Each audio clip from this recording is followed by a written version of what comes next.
Hi, everyone. On today's podcast, we're going to talk with Cheyenne Varner, a professional certified birth and postpartum doula and the founder of The Educated Birth, about intersectional reproductive health and making birth education more inclusive. Welcome to the Evidence-Based Birth Podcast. My name is Rebecca Decker, and I'm a nurse with my PhD and the founder of Evidence-Based Birth. Join me each week as we work together to get evidence-based information into the hands of families and professionals around the world. As a reminder, this information is not medical advice. See evbirth.com/disclaimer for more details.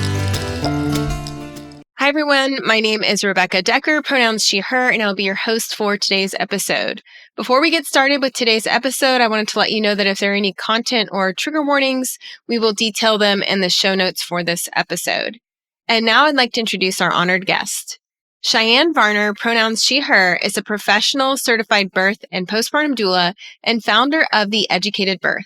The Educated Birth creates intersectional reproductive health education content, from online articles to social media posts to digital and print teaching tools for reproductive health workers.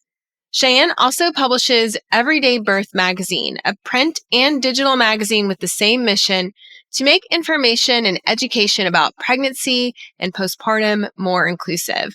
I am so excited that Cheyenne is here to talk with us. Welcome, Cheyenne, to the Evidence-Based Birth Podcast. Hi, thank you so much for having me. Cheyenne, we've been fans of your work for a couple years now, and we are so thrilled that you're here.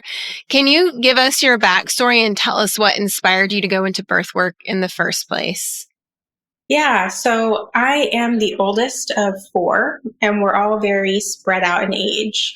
I was about 8 when my first sister was born, and about 14 when my brother was born, and I was in college when my youngest sister was born. So I was very aware of all of my mom's pregnancies after me and just very intrigued with her experiences. Even for myself, my dad was in the Marine Corps when my mom was pregnant with me and when she had me. And so they were really far away from their family. They were in California. All their family was in New Jersey. And they reported a lot of their experiences there while my mom was pregnant with me. And then after I was born, my dad had to go to Japan. And my mom reported a lot of my first year to send to him, which was kind of unique for the time. You know, we're so used to recording everything now, but I grew up with lots of recordings of myself as a baby and my mom pregnant with me, and then was just really engaged in my mom's other pregnancies. So I just loved that part of life, and I was very interested in it. I even thought about going into medicine for that reason of wanting to work with people when they were pregnant. But then by the time I got to high school and college, I just didn't see myself in a medical field of work. I was more interested in creative endeavors, in art, and in advocacy. I really delved into that. And that led me into nonprofit work. I was doing communications and marketing work for a nonprofit here in Richmond, Virginia, for several years after I graduated from college. Then it just so happened that there was a huge snowstorm. I was stuck in the house for days, and I watched The Business of Being Born on Netflix. And that was, I think, like for many people, it has been a light bulb moment of, oh, what is a doula? Like, what is that field of work? I didn't know that was a thing. And that is what opened that door for me. I realized there was a way to non-medically support people during that phase of life, during that kind of transition. I took my first training within probably 1 or 2 months of having seen that film, because it was just such an immediate click. And tell me a little bit more about when you watched your mom go through pregnancy. Were you invited to the births, or like how involved were you in helping care for her during pregnancy and postpartum? Yeah, I was just always at my mom's side. Just growing up, we were very, very close. So I just remember her changing, you know, over time, and being just really curious about what was happening to her and this new sister that they were talking about. She had that symptom where the taste in your mouth changes. during her pregnancies, and it was not a fun symptom for her. But like, I remember bringing her different things to drink to kind of help ease that, or, just doing different things to kind of support her with that, as well as she would have cravings for Burger King when she was pregnant with my brother. So that was kind of a fun symptom for me because I got Burger King as a result. When she had each of my siblings, my sister Elon, I did go to the hospital, and we have a picture of me in like this like mini scrub outfit there to hold the baby with my mom. By the time my brother was born, I was so much older. I was really hands-on with changing diapers and just watching him and my other sister. And when my youngest sister, Sabrina, was born, I came home from college and wrapped her up in a Moby wrap and walked around with her and things like that. At that point, because I was a young adult myself, then I could see more of even sort of the mental, emotional impact on my mom and really process like what sleep deprivation does and how to do more things around the space to kind of take more of a load off of her. All of those experiences really were different levels of eye-opening for me as I got older. It's not actually that common of experience in the US because I feel like a lot of people I know, they were not exposed to babies and children and childbearing as kids. So that's a pro of having those experiences is you feel more comfortable and confident around those topics. So you watched The Business of Being Born and you took a doula training. And then what happened next? Did you start going to births? Yeah, pretty quickly I started connecting. There was a birth center locally that had just opened up. The midwife there had opened this sort of internship kind of opportunity for local doulas. And I got connected to that right away and started connecting with clients there, as well as clients who were birthing in the hospitals locally. Yeah, kind of got the ball rolling. I did take 2 additional trainings as I was going through that process. And eventually, I think by the end of year 3 for me, got certified with one organization. But yeah, I jumped in. I was so excited. Was this like a career for you or was it a side gig? Yeah, so that's an important element for sure. And I talk about this a lot. The driving force behind me getting into this work was largely advocacy. As I was learning that, hey, this is a role that you can do, this is a job you can do, I was also learning about how Black women in particular were so much more likely to experience negative outcomes, potentially to die in childbirth and for pregnancy-related complications.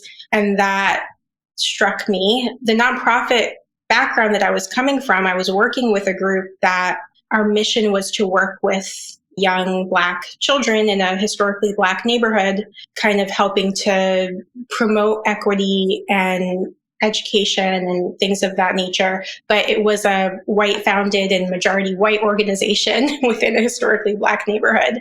And there were lots of nuances to navigating that kind of mission from within an organization that's built in that way, especially as one of very few Black staff members.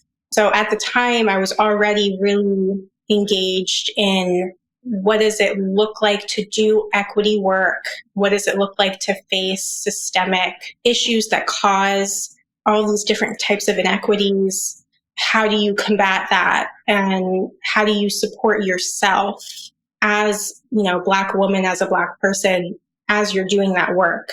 And so coming into birth work, that was largely on my mind. And I knew right away that this was a calling. This was a priority that goes deeper than just trying to build out this business of doing this. And so I also got connected right away with other birth workers in my area that had that same missional mindset. And we started a sort of grassroots organization called the Richmond Doula Project. And a lot of my early births and a lot of the births that I did throughout my entire sort of career of going to births before I was pregnant with my daughter, a lot of them were pro bono. A lot of them were on a sliding scale because it was so important to just make sure that people had the access if they wanted it. That they wouldn't be alone or without support. Yeah. And as I got started, it doesn't take long to start seeing people facing different challenges, whether it's with specific providers or policies within certain hospitals or things that are even outside of the medical system that are impacting their experiences of their pregnancies and their births. And what was the birth climate like in Richmond, Virginia then? So at that time, there was not a lot of collective awareness of BIPOC birth workers and reproductive health workers. There hadn't been like an organization of us together yet, which there is now in Richmond, which is really beautiful. But at that time, the birth world felt a lot to me like the nonprofit world that I was leaving.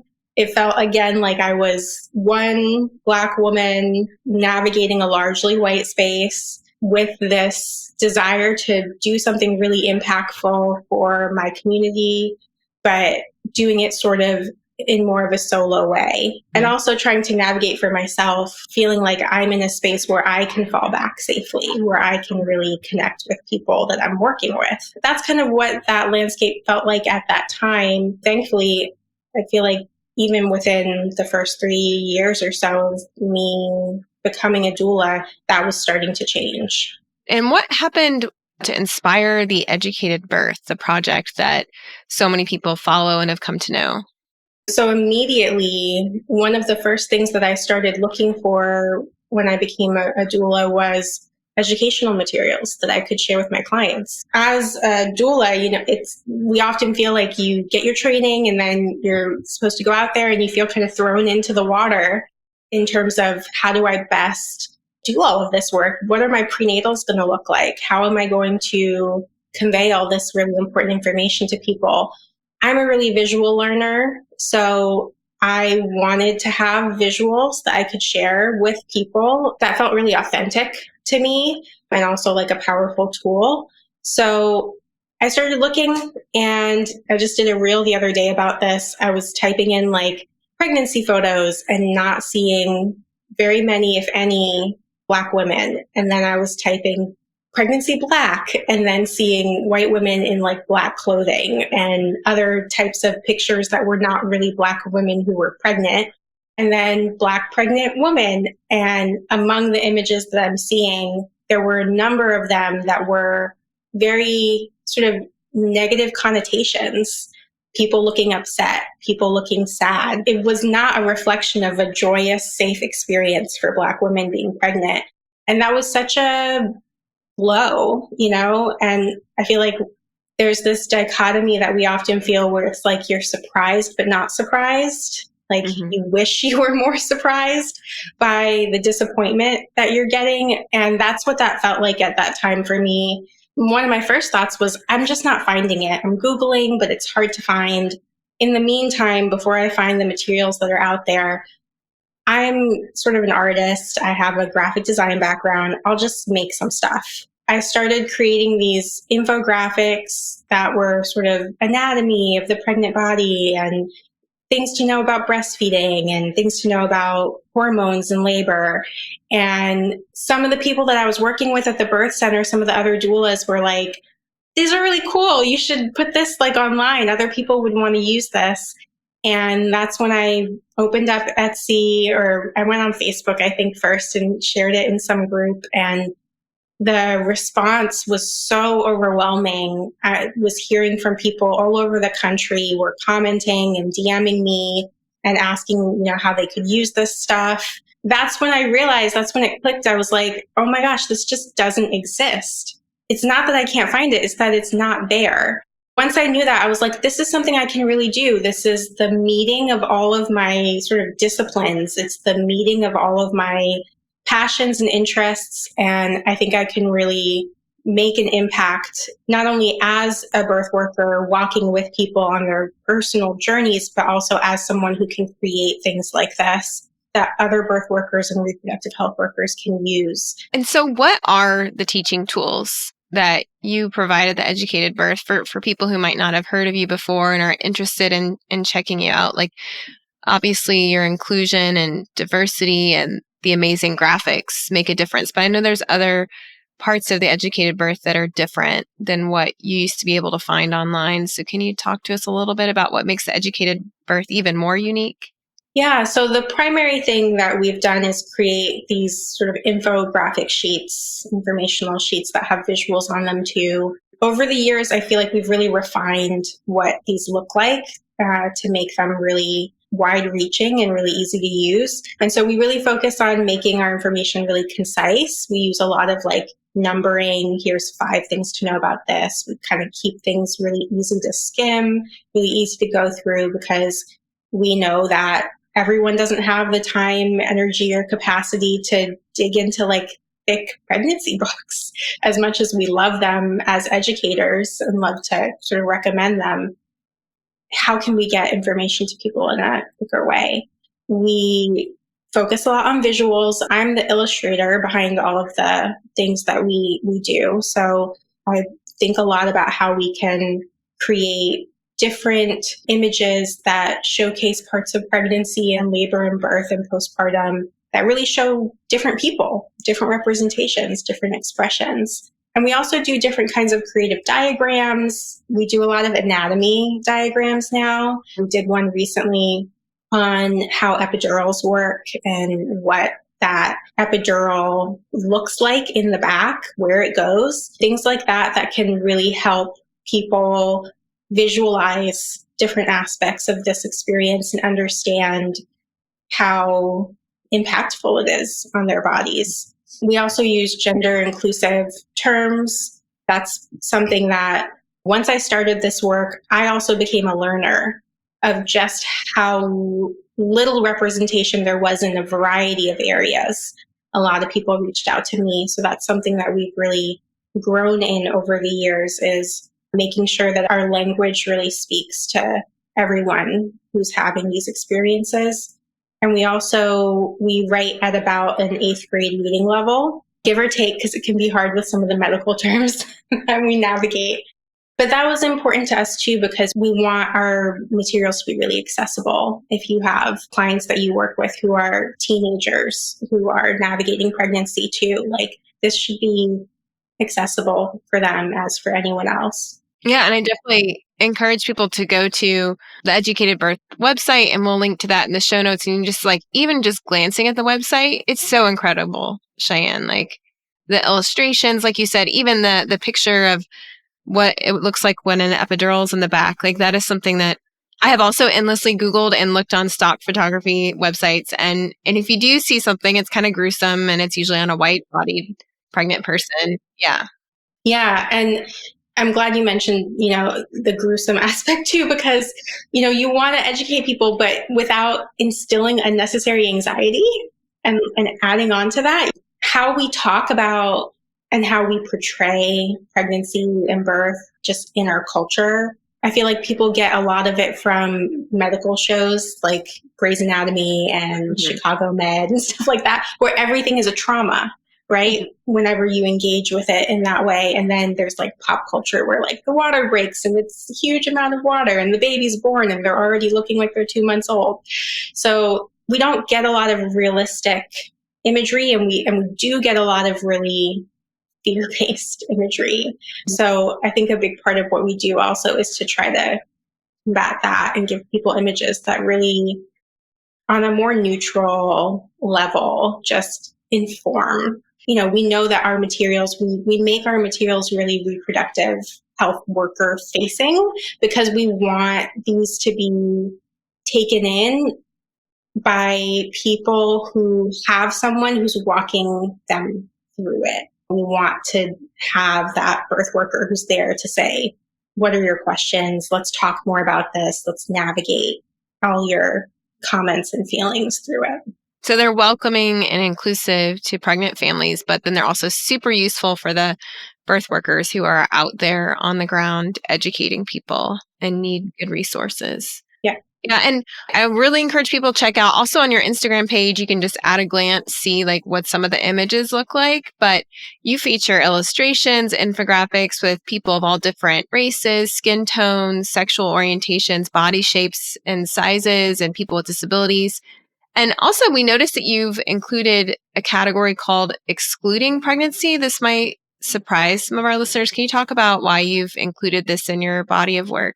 Yeah, so that really comes from the definition of reproductive justice from Sister Song, that reproductive justice is a human right to maintain your personal bodily autonomy, to have children, to not have children, and to parent the children we have in safe communities. Recognizing that that means not having children in some capacity, whether that's choosing not to have a child at a certain time in one's life or not to have children at all. That's a category that often gets left out. And so we wanted to name that. In terms of, do you have infographics on that subject or? We've had some workshops that we've done with folks who work specifically in abortion care and abortion support, especially right now. That's something that's really important for us to be keyed into, where our rights are in jeopardy in different places across the country to access that care. And so at this time, we've engaged in educating with people who are working in that field through workshops. And speaking of workshops, in addition to the illustrations, birth workers can take classes, both pre-recorded and live workshops through the Educated Birth. Can you talk a little bit about the kinds of classes you're offering for birth workers right now? Yeah, so we started this a couple years ago, and it's been so much fun. We are actually working on making sort of our core classes from last year available on demand this year right now. So I've been recording with educators for the past couple weeks. It's been fun. Some of our classes are on companioning clients through pregnancy loss. We have a class all about the placenta, learning just really what it is and different traditions that are around it worldwide. And we have a class on lactation and hand expression before birth, which is a really great one. We have an intro to trauma-informed care class. And then we have one more class, combating cisnormative blind spots in reproductive health and birth care. And so those are our 5 core classes at this time. We're really excited about adding to that over time. And then we'll also be doing some workshops throughout the year. We have one coming up in March on supporting polyamorous families in pregnancy and postpartum. And we're going to be adding to that. Awesome. And you also have a Patreon community. Can you talk a little bit about the benefits for patrons? Yeah, so for people who want to support our work more closely and also see behind the scenes, we are a small but mighty team at The Educated Birth. So I think a lot of people don't know that all of our illustrations and all of our writing is done in-house by me. And then we have a peer review process where we reach out to other professionals to kind of help massage the work and make it better. In our Patreon, I give updates throughout the months and just kind of show people this is what's in progress. These are some draft illustrations. These are some things that we're working on. And I also send some pictures of sort of behind the scenes, me doing different aspects of the work now with my 6-month-old in tow too. If people want to, help make it possible for us to continue doing this work, because this is what I do full time, then Patreon is a really valuable part of making it possible. And if you're not busy enough, in addition to parenting your 6-month-old, you also founded and published the Everyday Birth magazine, which I remember I was so excited when that first came out. And can you talk a little bit about this magazine? Who is it for, and what kinds of things do you cover? The same experience that I had when I was trying to find these materials to use as a doula, I also had in my own OB office when I was trying to get some of my own healthcare done, probably about a year after I became a doula. And I was looking at magazines in the office and I just was like, this isn't it. I wonder what it would look like for us to apply what we're doing with The Educated Birth into a magazine format. And so that's how The Educated Birth for Everyday Birth magazine started. At the time I was actually doulaing. I was doing one of my first postpartum doula jobs with a woman named Sarah who was so into this idea. She would ask me about, things that I was doing, and I was just kind of like dreaming about this magazine concept with her. And she was like, you're going to do it by this Mother's Day. That's going to be your first issue. And so she was a huge inspiration and driving force to our start. The point of the magazine is to really share real stories, share sort of the spectrum of what pregnancy and birth and postpartum can look like, be really informative and educational, and be really inclusive and highlight lots of different stories and things that can happen. So every issue has a home birth story, a birth center story, and a hospital birth story, as well as different educational articles and feature interviews with parents coming from all kinds of experiences. I bet all of our listeners who've ever sat in a waiting room in an OBGYN clinic can understand, and they're probably nodding along. Yeah, like a lot of those magazines don't work for me, but I love too how, like, in addition to digital subscriptions, like people can have an office or clinic subscription for a really affordable rate. They can get 10 copies to put in their waiting rooms. Like, that's incredible. Yeah, I mean, the point of everything we do is that it can be seen, it can be taken in by people during their pregnancies. I feel like it's a really transformative part of our experiences when we don't see ourselves reflected. And so it can be a really transformative part of our experiences when we do. It can help lend a lot of just support our self-confidence. It can help support our sense of being seen and known by the people who are caring for us. The way that we talk about it, we want to be real that having inclusive imagery up in a clinic space or in anywhere is not the end all be all. What's really going to turn the tide is how people are being cared for and how they're being supported. But having that element in place can be a part of caring for people in a way that's really comprehensive and equitable. Cheyenne, it seems like so much of your work is involved in like wrapping extra layers of support and protection around communities that normally in the past haven't always been protected or supported. Did you feel that when you went through your own experience, which I know you posted about on Instagram when you were pregnant? Did you feel that those layers of support and caring from the community that's built up around this over time? Oh, that's such a great question. Yes, absolutely. 1,000%. I felt so cared for and supported by the community that built up through the educated birth during my pregnancy. And, I was pregnant during this second wave of COVID, right?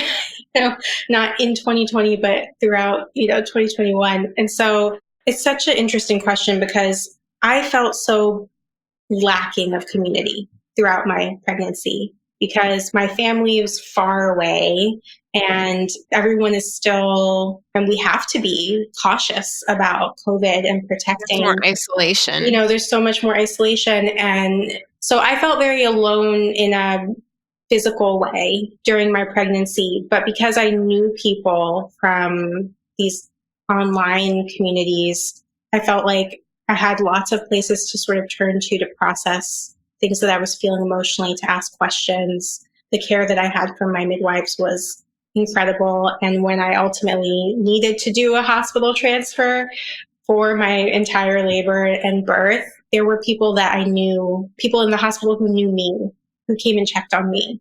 Just meant the world to me and my husband to know that we had that. And honestly, everybody should feel that, especially when you're going through an experience that's not what you planned.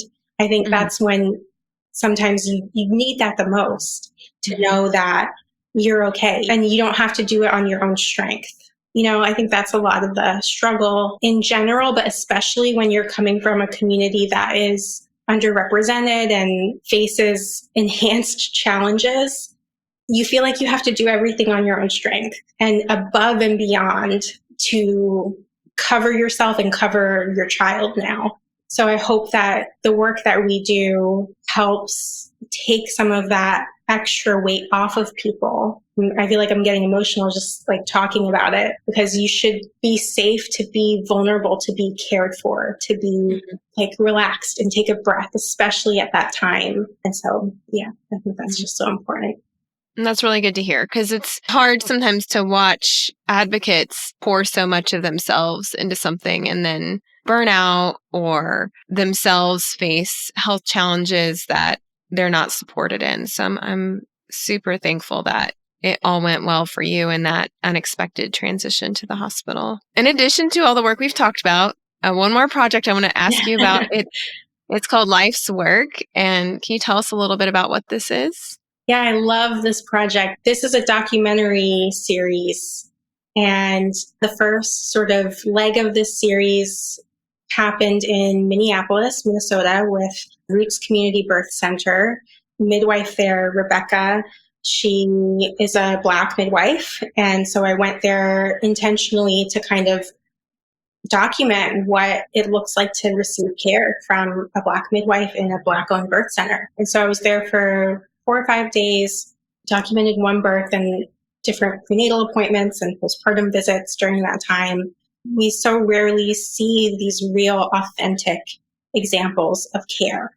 And then add on that layer of care from a Black midwife, from a Black team, care for Black parents. And this also goes for other marginalized groups. I wanted to capture that. And so once I got the photos and the audio from that, I put it together in a way where you can kind of go through it online and scroll through, see the images, click on different sound bites, and listen to what was happening in the room when that photo was taken. And I also put some sort of transcript narration to what was going on and put links to different educational things. So when there's a moment during the labor where this particular mom eats some oatmeal and has some water to drink, there's a link to an article, probably one of your articles about eating and drinking in labor, so that folks can really walk through that. So it's just another kind of sort of very visual tool that birth workers can use to kind of familiarize themselves with different aspects of care, and also parents can use to kind of walk through and see what different things are possible. It's like as immersive as it can be without being there yourself. Yes, and that was definitely the goal, to create an immersive experience. And so there's another leg of that project too, which is sitting in my archive from another birth center in Northern Virginia. It's something that I definitely want to be able to finish that up at some point and continue to grow it and do it. Absolutely. When we talk about support for the educated birth, like what we do with our infographics and our illustrations and now with our workshops, it's really awesome. But we've got really big ideas.